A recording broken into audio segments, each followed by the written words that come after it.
Guys, tayo magluluto ng simpleng ulam pero ito'y napakasustansya.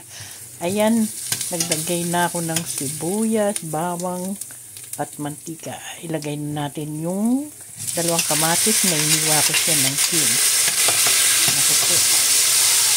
Watch this video until the end para makita nyo kung ano yung luluto natin.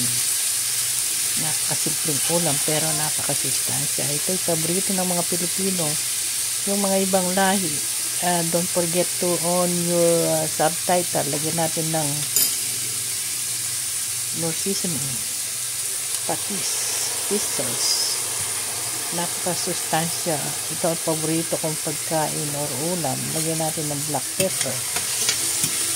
Panalong panalo po ito. Kahit sabihin yung masustansya yung meat, naku, ito ay mas masustansya po. Lagyan natin ng tubig. Ayan nating maluto ng gusto. At lagay natin yung eggplant. Yung po ang yung mga eggplant na malaki, hindi yung maliliit na eggplant. Iniwa ko lang po siya, yung kalahati ang linagay ko. Ayan nating maluto at takpan. Ayan po, in few minutes, ayan, malambot na lahat. Lagay na natin yung itlog. Meron akong 6 na itlog. Yan po ay small size lang. The more maraming itlog, wag lang yung yung 1 dozen, no? Mga maximum na 6 pieces lang po. The more maraming itlog yan, naku po, ang sarap. Ayan, scramble po natin yung itlog. At ilagay na. Mga Pilipino, yan palaging linuluto yan, especially pag tagulan. Kung meron kang fried fish, tilapia. Iyalo mo yung tilapia dyan, yung tulches ba, yung bang anong tawag dyan? Salsyado. Naku po, ayan.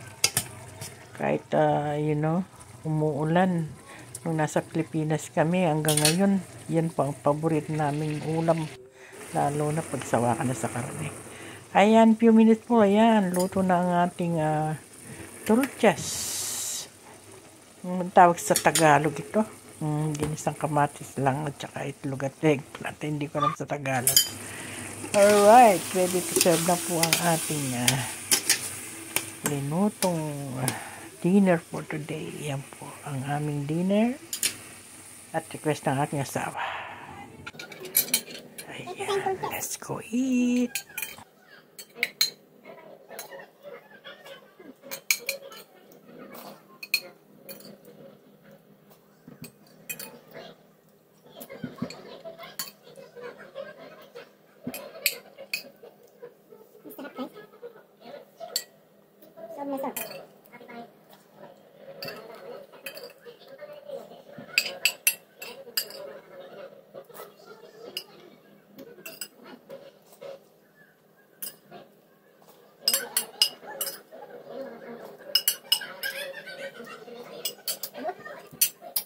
Bye-bye. Thank you for watching.